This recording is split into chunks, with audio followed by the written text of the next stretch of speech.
Juan Pablo, ¿puedes hablar del 1 al 10? ¿Del 1 al 10? Sí. ¿En español? Sí. 1. No, en griego. Due. Bienvenidos y bienvenidas a un nuevo capítulo del Hub de Besmar. Estamos con un invitado muy especial, seco en lo que es propiedad intelectual, el abogado Juan Pablo Zamora. ¿Cómo estás? ¡Bravo! Muy bien. ¡Aplausos! ¡Aplausos! ¿Dónde están las chicas? ¿Dónde están las chicas? Eso. Muy espontáneo. Muy Sí. espontáneo todo. Todo. Sí, igual cuando hicieron muchos comentarios buenos sobre mí. Sí, vi ese video, muy bueno. Era Sí, muy bueno. súper natural. Sí, oiga, muchas gracias por la invitación. Yo feliz de venir a hablar sobre videojuegos. Sí, oye, hay muchos temas que han pasado la última semana. El primero y el más importante es que PlayStation decide, a partir de enero del 2028, que no va a sacar más juegos en disco, sino que van a ser todos 100% digitales. Claro. Esto también se lleva a que las cajas van a venir prácticamente, ven vacías, con solo un papel con el código. Claro. Queremos saber un poco desde tu perspectiva, ¿qué pasaría al consumidor en el sentido de van a ser suyos los juegos, son parte de Sony y que si te banean pierdes todo y no tienes ningún tipo de alegato en vez? Queremos saber cómo desde esa perspectiva y desde lo que tú sabes cómo es el tema. Ya, pues. Mira, yo creo que para que se entienda un poco la explicación, primero hay que decir que esta es como una evolución que se esperaba. O sea, estábamos conversando fuera de cámara antes ¿Ya? y decimos que quizás la noticia pegó un poco fuerte porque fue como de sopetón, pero a nadie le puede extrañar considerando los números de la industria, o sea que el juego físico se vende cada vez menos, que era una decisión que económicamente era viable para los productores. Entonces, Ya, tenía no es sorpresiva. sentido. Tiene un sentido comercial. Ahora, Ok. Perdón, pero tú lo catalogaste como una evolución. Para Sí. ti que eres también bien fanático de los videojuegos, que tenía una 64, perdón que cuente esa infidencia, pero y una Dreamcast mira, también. o sea, eres fanático de... Yo creo que es la única cartucho. persona en Chile que tiene un Dreamcast. Imagínate, Actual. Somos tantos. Sí. Imagínate, es la única persona que salió de Antofagasta que es Sí, rubia dale. y que tiene una sí. ¿Es una evolución para ti el terminar con los juegos físicos y pasar solo a lo digital? Lo que Antes pasa- de entrar a la propiedad. Sí. Lo que pasa es que el anuncio que pone como el hito del fin de la producción no me parece una evolución, pero naturalmente la industria se ha movido a eso. Ya, ok. O sea, ¿cuántos juegos físicos tienes tú No, versus ninguno. los digitales? De hecho, yo tengo consola PS5 digital. Que no tiene lector. ¿No? Entonces, en ese sentido me refiero que es una evolución. No lo digo diciendo que es algo necesariamente positivo. Ya. Pero viene a reflejar una realidad que ya existe. O sea, ¿por qué voy a invertir? A ver, primero, el formato físico requiere una inversión mayor para quien te vende el juego. Claro. O sea, tengo que producir el disco o el cartucho o el formato que La sea. caja, claro. Versus el digital, que no produzco nada de eso. Incluso si produzco la caja y adentro viene un papelito, como decís tú, con un código de redemption, Claro. que dicen, para redimir, canjear en la tienda virtual, mi costo es bajo porque la caja, la verdad, da un poco lo mismo. No tengo que tener medidas tecnológicas de seguridad porque la caja viene un papel nomás. Claro. O sea, hay una serie de decisiones que económicamente se entienden. No es de la nada, no es una apuesta. Es una decisión que viene a reforzar algo que los mismos consumidores, que somos nosotros, somos Sí, claro. los jugadores, muchos ahora como que se quejan, pero ¿quién le dijo a la industria que esta era la mejor forma de tener estos juegos? Nosotros. Los mismos jugadores. El público. Claro. Claro. Porque si fuera más viable, fuera necesario, fuera una línea de negocios atractiva, seguirían produciéndolo. Ahora, duda. ¿Fuimos nosotros los jugadores los que les dijimos a la industria o fue la industria la que de a poquito fue introduciendo esta necesidad? ¿Por qué lo digo? Porque cuando a mí me regalan la PS5, me regalan la PS5 digital. ¿Te la regalaron? Sí. ¿En serio? ¿En serio? Sí. ¿Con quién hay que hablar, amigo? Sí. No ¿Quién te la quiere regaló? saber. No quieren. Ah, saber. ok, Vamos pucha. de ahí, bueno, la verdad es que me la regalaron, pero no fue una marca, fue una persona Ya, natural. ok. ¿O una persona digital? No, persona Física. real. Sí, que me regala la PS5, yo la abro y veo de inmediato que no tiene disco, entonces yo paso obligadamente a comprar en digital. Claro. Pero fue como una decisión no mía, sino que la industria la impuso. ¿Acá fue la industria o fuimos nosotros los que fuimos aceptando? Yo creo que fue, perdón, pero Sí, yo dale, creo que igual dale. fue opcional.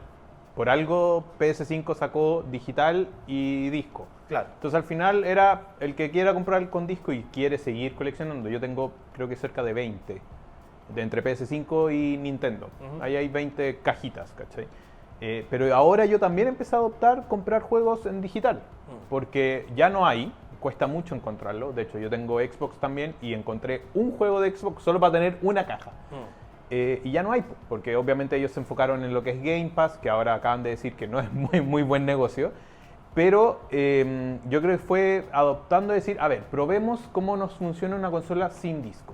Y la gente igual adoptó esa necesidad de comprarlos a través de internet y no pasó nada. Yo igual siento que esto es una evolución en general en todo lo que hemos vivido nosotros, desde el cassette hasta Spotify. Claro, ¿cachai? claro. O sea, es algo que se veía venir, no era... Claro, ahora que la gente saltara y que cancelara suscripciones y que ahora PlayStation está ofreciendo descuentos para que tú te mantengas, Ah, mira. siento que es un poco exagerado. Es como que era lo que se veía venir. O sea, ya había muchas especulaciones con respecto a PS6 de que iba a ser sin disco. Y que va a ser portátil y que tiene millones de otras prestaciones. Ahora, mi duda, porque pusiste bien el ejemplo de la música. Claro, pasamos del cassette al CD, al MP3, a Spotify, pero hoy día el boom de los vinilos, el boom de los discos nuevamente, de tener algo físico, de poder escucharlo y hacer como la tradición de escucharlo en vinilo, está tomando un boom increíble. O sea, puede que el ciclo vuelva. Pero un mercado de nicho. Ya. Es un mercado de nicho y ese mercado no va a desaparecer.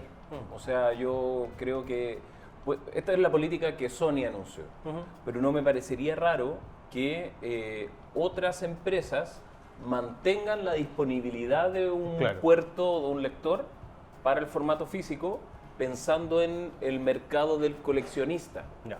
Eso no me parecería extraño y creo que va a ir por ahí un poco la cosa.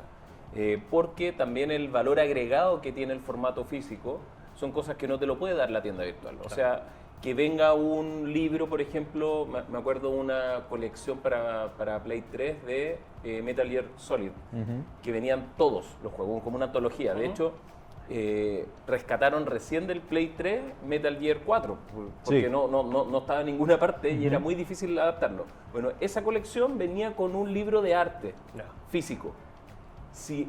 Y hay otras cosas que tú puedes comprar en una tienda virtual y viene con un PDF del arte. Si el libro tú lo abres pocas veces, normalmente queda ahí en la biblioteca o si viene un amigo y le decís, oye, mira esto, tú nunca le decís, mira lo que tengo y abrí un PDF. No, Nadie, claro, hace eso. nadie hace eso. Nadie hace eso. Por mucho que el contenido sea el mismo, o sea, la obra es la misma, Sí. pero no tiene ese encanto. Entonces yo creo que van a tratar de mantener, de tener alguna forma de atender a este público. ¿Por qué? Porque es un público que está dispuesto a gastar mucha plata, y aunque sean pocos. Bueno, a mí me pasaba con las ediciones de colección. Yo cuando empecé a este mundo, vi que estaban estas ediciones de colección y me enteré que no vienen con disco, pues, viene con el código. Es todo la edición, no sé, por la edición de colección de Ghost of Yotei, Sí, sí, sí. viene, Claro. creo que era una máscara con unas Sí. fichas, todo, ya, pues, y viene el código, pues, No no te viene el puedo juego, creer. Sí, nunca sí, ha sí, venido sí. el juego. Mira. Sí, Y viene con una caja de metal y es como, viene la caja de metal con un arte, con el librito, todo, Y no sin viene el disco. juego. Y viene solo el código para descargarlo, entonces no tenía sentido. Pues dije, ¿para qué voy a comprar una edición de colección? Claro. Que me vale 4 veces más Claro. si no voy a tener el disco y lo voy a tener en digital. Solo que voy a tener el merchandising del juego en este caso. Sí. Volviendo a lo que tú preguntabas ya Sí. antes, yo creo que se han ido retroalimentando tanto de la industria como los jugadores. Ya. No creo que haya sido condicionado, pero en parte sí. Ujú. O sea, obviamente tener un servicio como PlayStation Network o como Game Pass o como Epic Games, hablando del PC, Sí. como Steam, es práctico.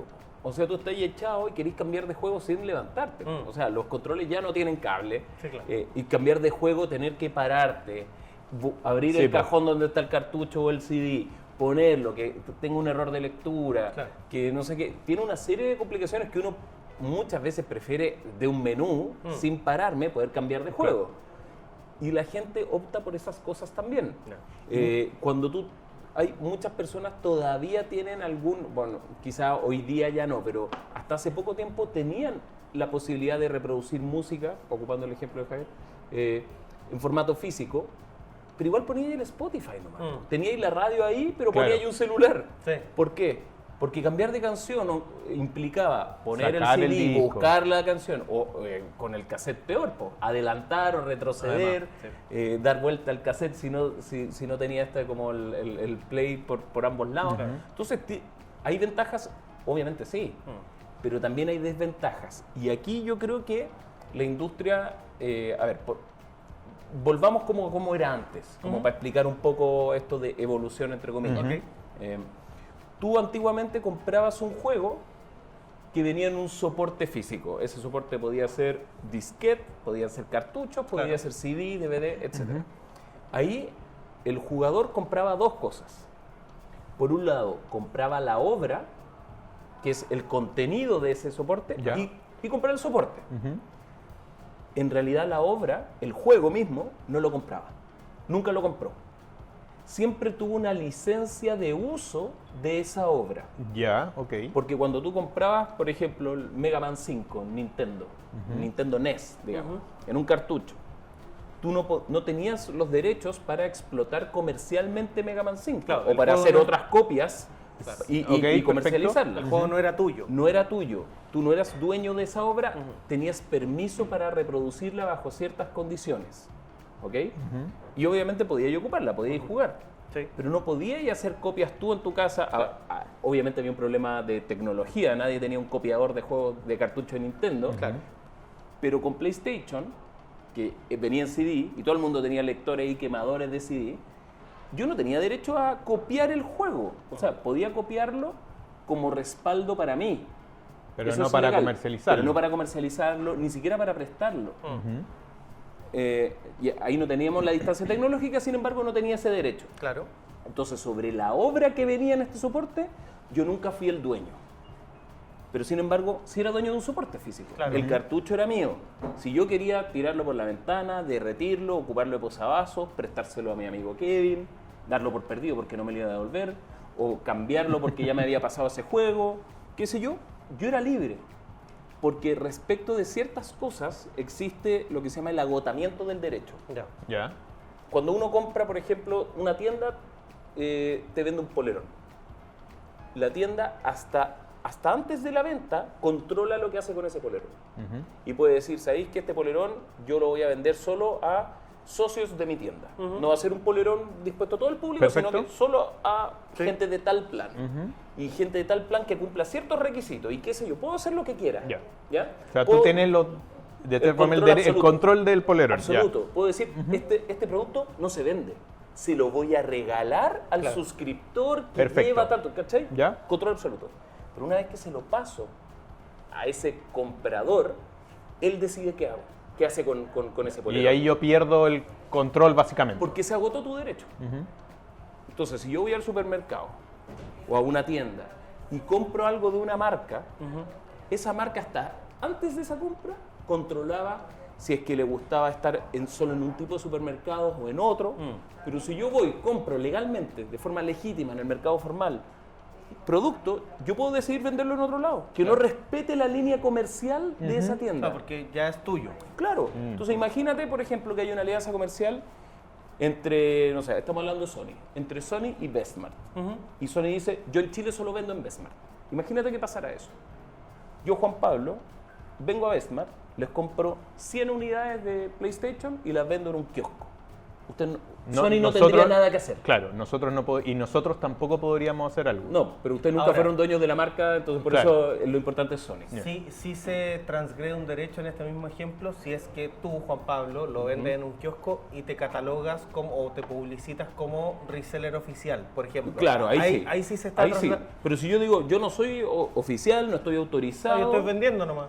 simplemente vendo este producto, Ya.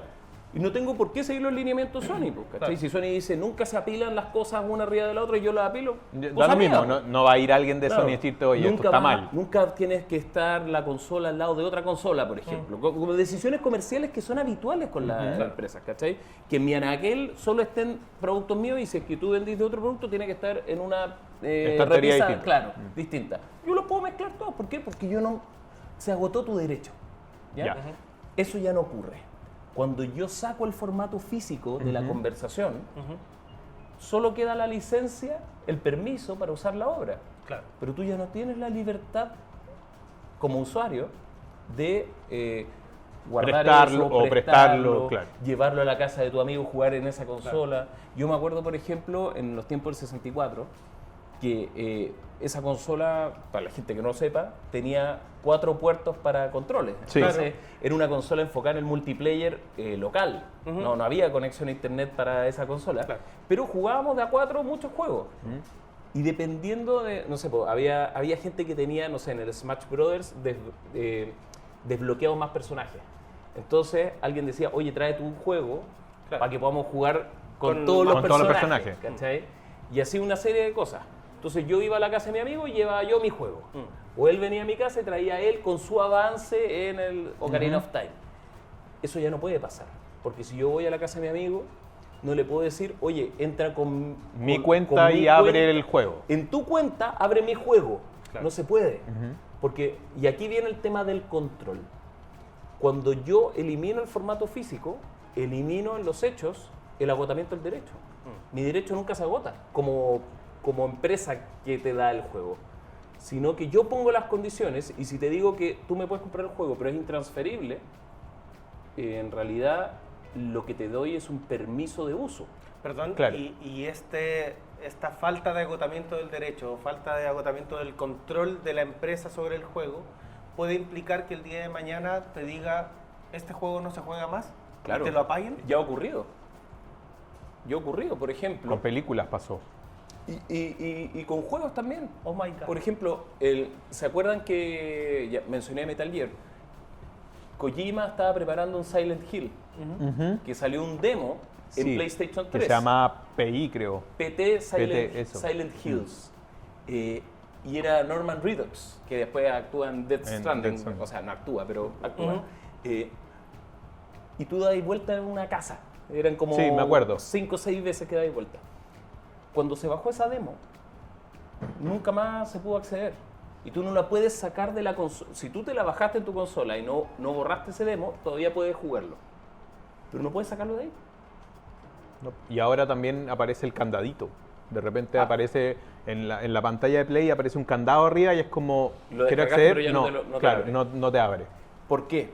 Porque hay juegos, y esto también ocurrió con otros juegos, que por ejemplo tenían una licencia para ocupar música. Así como en el GTA que las radios tienen canciones Sí. reales, Ajá. no canciones del juego, pero esas licencias no son eternas. Entonces, no sé, pongamos, no sé, Guns N' Roses autoriza el uso de su música para Un un año. juego, probablemente diga, no sé, 10 años. ¿ya? Pero se dan los 10 años y el productor del juego tiene 2 opciones. O eliminar la canción del código del juego, o no del código, pero que cuando tú prendas la radio O sea, no suena esa canción. Lancen una actualización Claro. y se saque el código de ahí. O para no meterme en problemas, considerando que un juego que juega poca gente, que el GTA Vice City ya no lo juega tanto como cuando salió, te cancelo el acceso nomás. Po. Y no me meto en un forro con la banda que me licenció la música. Claro. Y eso ocurre mucho. Ahora, ¿cuál es el problema que uno podría ver? Primero, para el jugador obviamente hay un problema de no poder ocupar cosas por las que tú pagaste en su Claro. momento. Pero como pagaste un derecho de uso, aceptaste un montón de cosas sin leer, porque todos avanzamos, acepto claro. todo. No. Y ahí salía, yo puedo modificar las condiciones de acceso, puedo eliminar esto y tú tenés que decir que sí, pues ya aceptaste todo además. Claro, y ya pagaste. ¿Y tú crees que puedan crear una tecnología pensando en llevar el formato digital a lo que estaba ahí hablando antes? De, por ejemplo, yo le quiero prestar el juego que yo compré a Kevin. Como crear Mala un idea. tipo de código para... No, sí, posiblemente no me lo va a devolver, pero yo le paso un código de ese código y así, weón? él lo descarga, pero lo compré yo. Entonces él tiene, por ejemplo, 3 meses para jugarlo. ¿Podría haber una posibilidad así, pensando en este...? Yo creo que que la tecnología para eso está, no sé si va a haber una intención de hacerlo. Ya. Porque el comportamiento de los usuarios al día de hoy no es ese. Tú no a ver, cuando la gente se junta a jugar FIFA, cada uno tiene su FIFA. Por poner un ejemplo de juegos que me junto con alguien a jugar. Sí, claro. Y que eres muy malo por lo demás. Sí, muy malo. Sí. Pero en International 64... Pero a mí me encantaría prestarle Resident Evil a quien que no lo ha jugado y le da miedo. Entonces me gustaría poder prestarle. Sí, no, yo creo que no va a ocurrir. Ah. Ahora, ¿por qué te digo que tecnológicamente se puede? Porque existen otras obras que están en formato virtual y que tienen una lógica en ese sentido. Por ejemplo, hay bibliotecas virtuales en las que tú arriendas un libro para tu e-reader o para el computador y lo tienes durante un montón de días, 5 días, y después desaparece, no puedes acceder de nuevo. Claro. Y mientras tú lo tienes arrendado, los demás usuarios de esa red no pueden acceder a él. Ya, perfecto. Entonces tratan de emular el tema del formato físico. De hecho, dice, tenemos 5 copias disponibles. Ya. Y a veces no hay, tenéis que esperar que termine. Y eso existe. Ahora, obviamente en formato de texto es más liviano. Sí, claro. Entonces, pero como la tecnología avanza en que sea cada vez más rápido descargar juego y qué sé yo. Ahora, el tema es que como ahora tenemos, digamos, capacidades, entre comillas, de almacenamiento infinita, los desarrolladores cada vez menos piensan en la optimización, que antes era el gran desafío, porque Sí. el formato físico, y esta es otra cosa ¿por qué se abandona? El formato físico está quedando corto. Claro, era muy limitante. Era en el- limitante. Ahora, antes parte de la Limitante gracia... del Limitante de juego. espacio. De espacio, claro. O sea, un juego como GTA 6 probablemente que tiene demasiado, quizá en el disco Claro, no cabe. la docena de Bueno, Blu-ray para... Final Fantasy Rebirth vienen 2 discos. Uno de data solamente y después el del juego. Entonces instalas el de data, después instalas el del juego y ahí funciona. Antes, la industria de los videojuegos se trataba de ser creativo, de generar algo entretenido, qué sé yo, pero también habían verdaderos magos de cómo... Claro, condénsamelo metían- en 1 giga. Y antes en 128 kilobytes, o sea, Claro, claro. el cartucho de Nintendo, los cartuchos de Super Nintendo, incluso de Nintendo 64, Sí. eran formatos sumamente limitados en la capacidad que había. Y eso obligaba a soluciones muy creativas. Ahora, obviamente es más fácil no tener que comprimir ningún gráfico, meter pistas de audio en alta calidad y filo, pero eso obviamente hace que el formato físico vaya quedando obsoleto si es que al final yo no voy a comprimir nada, pero también, bueno, va evolucionando todo. Po. Sí. Un disco Bueno, duro ahora más viene, grande, ahora viene el negocio de las memorias externas en Play. obviamente. ¿Cachai? Porque van a Eso decir, es. ¿cachai? Es como, oh, no tenemos más espacio, cómpreme, los 4 gigas de disco Los nuevo. 4 teras. Tera, perdón. Oye, hay una cosa con GTA 6. Perdón. Hay una cosa con GTA 6 que no se ha hablado mucho y que hay gente que se ha dado cuenta que hay una letra chica cuando uno lo compra, que es cuando lo compra uno en digital, dice con un mes de suscripción a GTA Plus Sí. gratis, Ujú. se renueva automáticamente.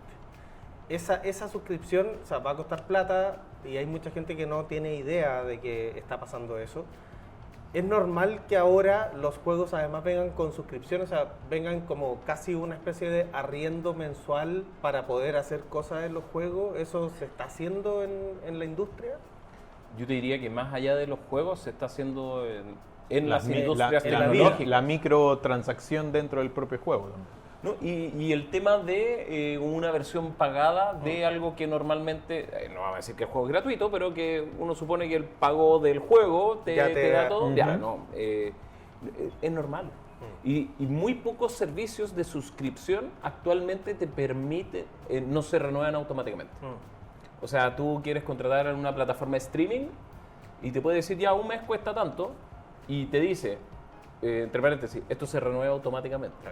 Entonces, si no estáis vivo tú de cancelarlo, y me acabo de acordar que tengo que cancelar una que contraté para el Mundial, se va a renovar me imagino que es una montañita Una con un montaña, más. claro. Más montañas. Más montañas. Más montañas, sí. Y un relato súper objetivo en general también. Sí, es lo normal. Ahora, a mí me parece muchas veces está muy oculto. Ya. Yo creo que está bien mientras te lo digan abiertamente. Hay cosas que, algunos servicios de estos que te dicen, te vamos a mandar un mail una semana antes del vencimiento para que te acuerdes de cancelarlo. Claro. Eso me parece una práctica sana. ¿Ya? Ahora, poniéndome el sombrero de la empresa. De Rockstar. No, el sombrero de la empresa, a mí me conviene decirte, oye, me vaya a seguir pagando, a menos que me digas que no. Claro. A yo ir a pedirte la plata, ¿cachai? Claro. Pero mientras esa información esté clara y hayan recordatorios, yo creo que es menos malo. A mí como usuario, obviamente, me gustaría pagar un mes y chao, como que, O sea, sería bueno- córtame el servicio, O ¿cachai? pagar una vez como se hacía antes. Pagabas ahí un juego y tenías acceso al juego. Y es Ya que está. ahí hay otra cosa, po. Antes los juegos salían terminados. No tenía que bajarte el parche, el DLC y qué sé yo, y ahora para salir en la fecha, o Navidad, o para las vacaciones de verano del hemisferio norte, o qué sé yo, o para ya llegar demasiado tiempo en desarrollo, sacan el juego lleno de errores, Claro. y después tenéis que estar como locos comprando, o hay juegos de pelea que la gracia es que vienen muchos personajes, y la versión básica sale con 5. Claro. Y después tenéis que estar pagando DLC tras Sí, DLC. que tras DLC. pasó con un Dragon Ball, que tenía, no sé, 20 DLC. Bueno, y y cada uno costaba $4. un- Entonces compraba el juego como 3 veces. No el último Street Fighter, pero el anterior también tenía eso. O sea, mira, como usuario y como yo que además soy como más bien retro gamer, eso me molesta igual. Me molesta en mi sensación de usuario, pero desde una perspectiva del negocio, es como está funcionando la industria ahora. Sí, claro. A mí no me gusta, pero son las lógicas que el mercado va desarrollando y por algo lo hace también. A veces había tanta presión porque saliera algo, ¿de parte de quién? De los consumidores de eso. Que decían, bueno, tíramelo, da lo mismo, lo corregimos en el camino. Y ahora nos quejamos porque esa es la lógica. Bueno, en algún Claro. momento se la exigimos. Pues, Sí, pues ¿cachai? igual yo creo que GTA 6 va a tener un parche día 1 o día al mes después, o después un DLC para expandir a otra isla, cualquier cosa, y Bueno, la gente igual va, ya lo compro igual, El ¿no? problema es cuando el juego viene roto, digamos, que es medio injugable, que le pasó a dos lanzamientos importantes, el No Man's Sky y el Cyberpunk. Que son como paradigmáticos. Y esos son casos exitosos porque esos parches o esos DLC arreglaron el juego y lograron, quizá no cumplieron el hype que prometieron, pero les fue bien. Pero arreglaron la embarrada. Pero hay juegos, arreglaron la juegos embarrada, que no claro. se recuperaron. Hay juegos que salieron incompletos y la comunidad los vetó nomás. Ahora, con razones, no fue Sí, claro. de mala No fue onda. pesado. Había otra cosa que me habían preguntado y Oye, se me no, olvidó. quiero como cerrar el tema de la propiedad. Nunca fuimos dueños del juego entonces. Nunca. Del formato físico, donde estaba alojado el juego, sí. O sea, del CD. O sea, Del CD. de la caja. de la caja. Del, no, del cartucho, del CD, del cassette, para los que tenían Atari. pero no del contenido. No, No, el control. Nunca fuimos Nunca dueños fuimos nunca dueños. fuiste dueño. Ahora, ser dueño del formato físico, ya me acordé de lo que había dicho, ¿te permitía un uso, una mayor libertad? Sí, 100%. Ya. 100%. Porque si bien no era dueño del contenido, yo podía decidir derretir ese formato, prestarlo, regalarlo, intercambiarlo, cosas que ahora no puedo hacer. Teniendo la misma relación respecto de la obra, del juego, que tenía antes, porque eso no varió. Claro. Pero como no dispongo del formato físico, Ya pierdo ese... Claro. Lo otro, que creo que esta es una consecuencia directa de esto, Ujú. se va a fomentar mucho para poder, ¿te acuerdas que tú me dices, ¿y cómo va a haber una solución para poder prestar o intercambiar? Ya. Yo te digo, hay tecnología para eso, se ocupan los libros Sí. en estas bibliotecas, ya, ok. Pero no veo que haya mucho incentivo para que la industria avance para allá. Pero ¿qué va a pasar desde el día cero? Hackeo. El hackeo, la comunidad hacker se va a encargar de que tú puedas tener en un formato no físico, no te van a vender eso, pero que tú puedas descargar y puedas tú darle un formato físico a esas cosas. Y de hecho, así ha sido como se han rescatado juegos que quedaron descontinuados porque la consola, donde la tienda... Hay juegos que salieron en tiendas virtuales para consolas de la generación de Play 1, el Xbox 360, Sí. que nunca salieron en físico. y que esos servidores, como son consolas viejas, ya se apagaron, no puedes acceder. Esos juegos quedaron perdidos. Y esas empresas, muchas de ellas quebraron. Entonces tampoco ocuparon esos servidores o esos discos duros donde estaban para otras cosas o simplemente lo eliminaron. ¿Por qué podemos saber que existieron? Bueno, hay gente que lo tuvo instalado, pero porque la comunidad hacker, y esto yo no quiero hacer una apología de los hackers, pero la escena de hackers y la escena de emulación, si hay algo bueno incluso para la industria que tiene, es el tema de la conservación de cosas que la industria preferiría olvidar o por decisiones que después se arrepienten no pueden acceder. Claro. Hay una serie de juegos, por ejemplo, y esto le pasa a Nintendo, que cuando quiere acceder al ROM, o sea, es decir, al juego original, se lo tiene que básicamente bajar de una página porque ellos ya no lo tienen. Claro, porque lo borraron. Y ya no tienen un cartucho donde... O si tienen el cartucho ya no tienen la máquina que lo puede leer para extraer ese juego y ponerlo en un formato actual. Claro, o llevarlo a Switch, claro, en este caso. Entonces, además la escena de emulación avanza, o sea, cuando las grandes marcas se dieron cuenta que la emulación podía ser un negocio, los últimos... ¿Cuánto? ¿10 años? Algo así. Sí, más o menos. 10, pongámosle 15 años. Pero la escena informal viene emulando hace 30 años. Sí, por algo Nintendo sacó estos emuladores virtuales de los juegos de Game Boy, de Virtual Boy, de todas esas cosas. Y el desarrollo detrás de esos emuladores se basa en los emuladores que estaban afuera. Claro. No son desarrollos de Nintendo 100%. Claro. Y Nintendo, un ejemplo, a lo mejor van a salir alguien y decir, no, Nintendo hace su propio emulador. Perfecto, pero igual está emulando. Está partiendo del desarrollo que hizo alguien de forma no autorizada. Posiblemente alguien de Nintendo está bajando los rooms de otra página y ya los tiramos a la plataforma. Claro, y lo hacemos oficial. Y después perseguimos a la página de donde me las bajé. Claro. ¿Cachai? Ahora, perdón, ¿la emulación es ilegal? No. No. A ver, emulemos. Lo que pasa es primero, el emulador como programa, y esto es un caso súper paradigmático, que es el caso del emulador Blim, que era de PlayStation 1, que salió para PC y para Dreamcast. Blim era una empresa chiquitita que generó este emulador y Sony lo demandó y le dijo, tú hiciste ingeniería inversa para que funcione este software imitando un hardware. ¿Cachai? O sea, tengo un programa que imita cómo funciona tu máquina. Y ellos lograron en el juicio demostrar que no ocuparon. La ingeniería inversa para estos casos está prohibida. ¿Ya? Entonces no lo hicieron. ¿Qué hicieron? Se les ocurrió ensayo y error y desarrollaron algo que emulaba el PlayStation 1. Y ganaron el juicio. Blim quebró porque los mataron a demanda, entonces el mayor gasto en temas legales, el juicio los mató, pero quedó el precedente de que el emulador es total y 100% legal, ¿ya? ¿Qué es lo prohibido? Tener ROMs de juegos que tú no tienes. Porque yo cuando compré el formato físico, el cartucho Super Mario 64, tenía el derecho a hacer un respaldo de eso, así como cuando compro un CD, yo puedo grabarlo en cassette para mi personal estéreo, porque no tenía de Walkman, tenía personal estéreo, entonces tenía que grabar el cassette. Si es para mi uso personal, no hay nada malo. Si es para ocupar un CD pirata, que lo tengo en el auto para que no me roben el que tengo, para que no se me raye el mío, eso también está ok. Pero si yo lo ventilo a... Por un lado, si yo lo difundo, ya estoy excediendo los derechos que tengo. Y por otro lado, ¿quién podía respaldar su Mario 64? No, nadie. Nadie tenía la capacidad de entrar en eso. Un juego PlayStation, que igual venían con algunas medidas de seguridad, pero si yo lo podía copiar para mi uso personal y tenía el original en la cajita, no hay problema. No hay problema.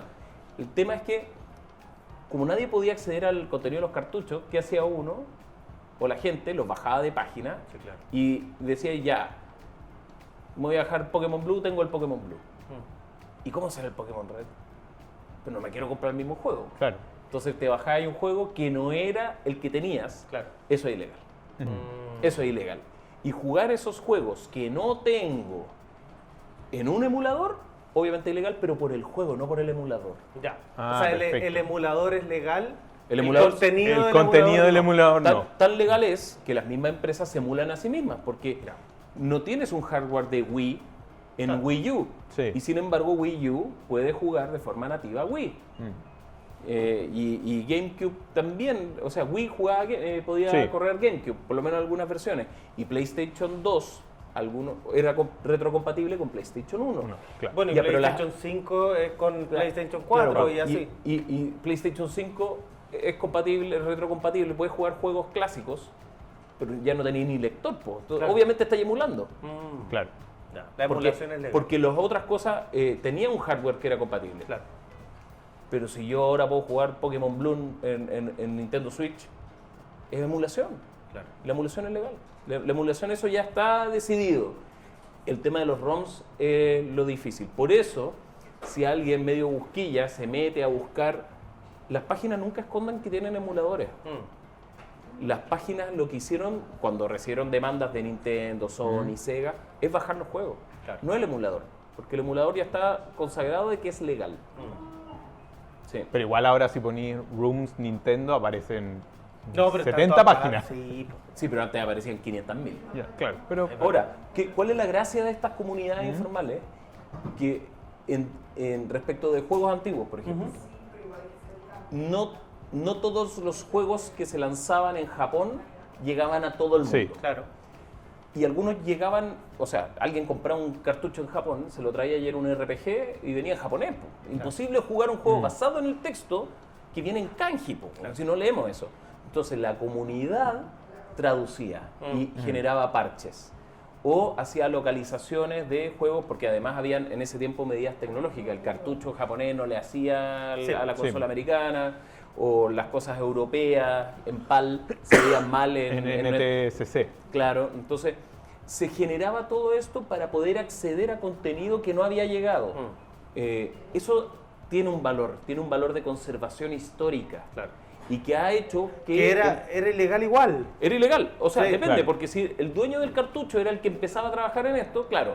Ahora, al intervenir la obra con un parche de traducción, Eso sí ya era era ilegal. ilegal. Sí era ilegal. Pero claro, hay un tema más profundo que es la conservación de un clásico de historia. Y porque algunas empresas de esas ya no existen, entonces aunque quisieran, no pueden ir a rescatar eso. Claro. Pero esa misma escena ha hecho que, por ejemplo, Square Enix lance la saga Legend of Mana en las consolas actuales por primera vez una localización oficial en inglés.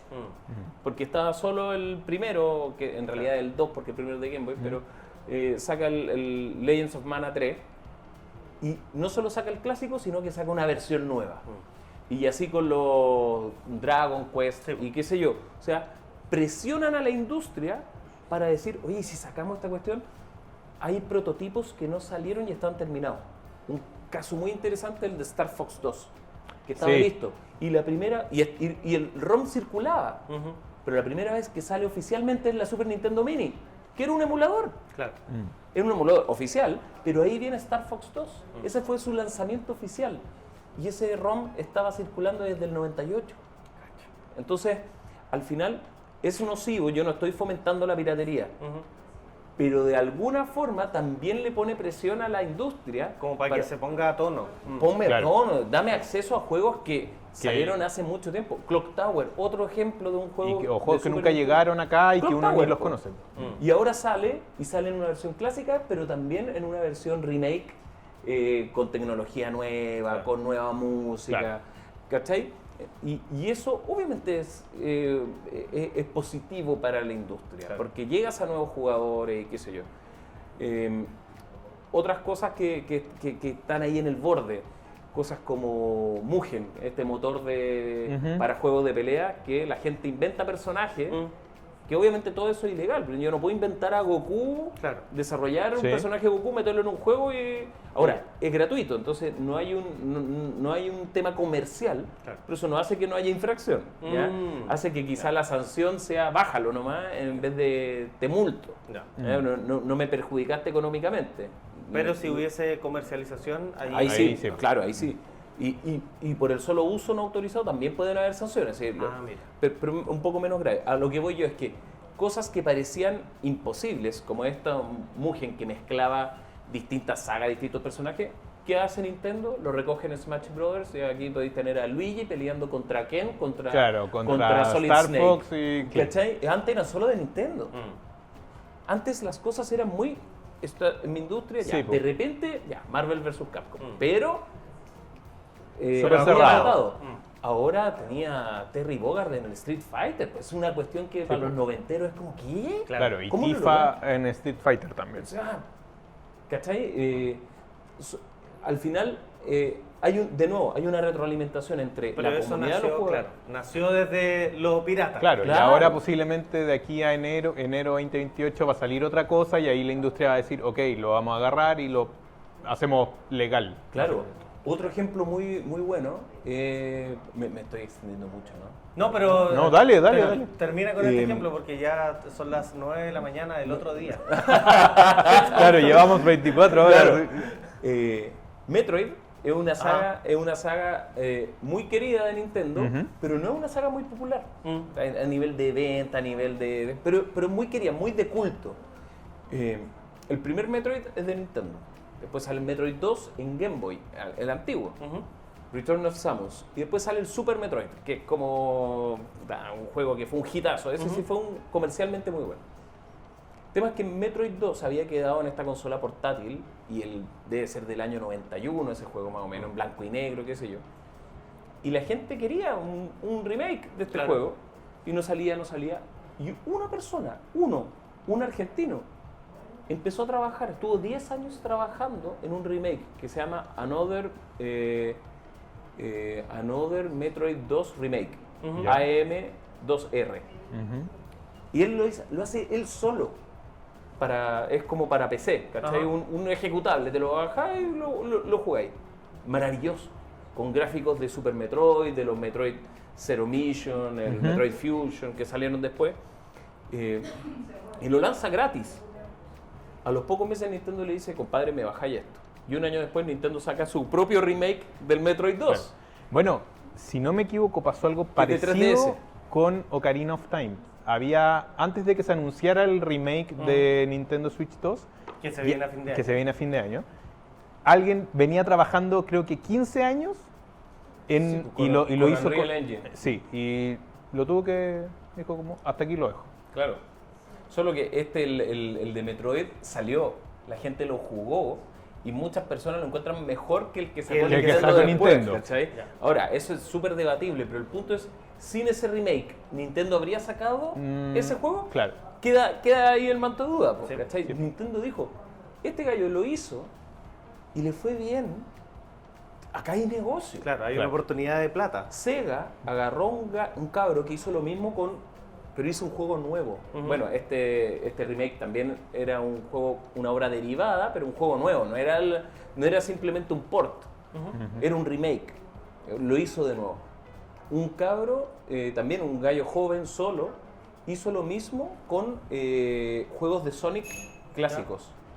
Como con el look de Sega Genesis Ajá. o Mega Drive, dependiendo de dónde están, y hace nuevos juegos.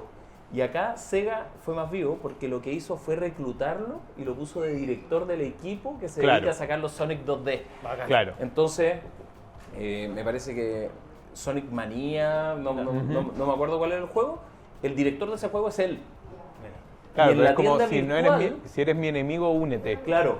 ¿Cachai? Y la tienda virtual no de Sega, pero Sega en su espacio, en las tiendas virtuales de otras consolas, después incluso subió el juego que había diseñado este gallo de forma pirata y por lo tanto lo sanea, Claro. lo blanquea, porque ahora pasa a ser parte del catálogo oficial. Qué cuático. A mí me gusta más ese tipo de relación con estos desarrollos, pero de nuevo, yo creo que es importante que la gente que crea cosas reciba la plata y se respeten los derechos de ellos. Ya. Pero también creo que cuando no hay posibilidad de acceder a un contenido, la creatividad de los usuarios va a buscar su camino y va a lograr preservar también piezas que o la industria no puede conservar porque cometió errores o no quiere porque no le gusta hacerse cargo de Sus errores. errores. Ujú. Y hay varios casos en que esos juegos fallidos solo son accesibles porque alguien en algún momento hizo algo que no era 100% legal. Bueno, Bueno. Juan Pablo Zamora con qué gran panorama. Nada, ¿no? o sea, nos Perfecto. dejó perfecto. Sí, y además muy bien pinteado a diferencia Sí, de nosotros. Sí. Sí. Kumas. Sí. Kumas. De hecho, vámonos, Kumas. cierra tu Sí, programa. gracias, sí. Bueno, acá nos despedimos desde el Hub de Besmart. Amigo Kevin, corte.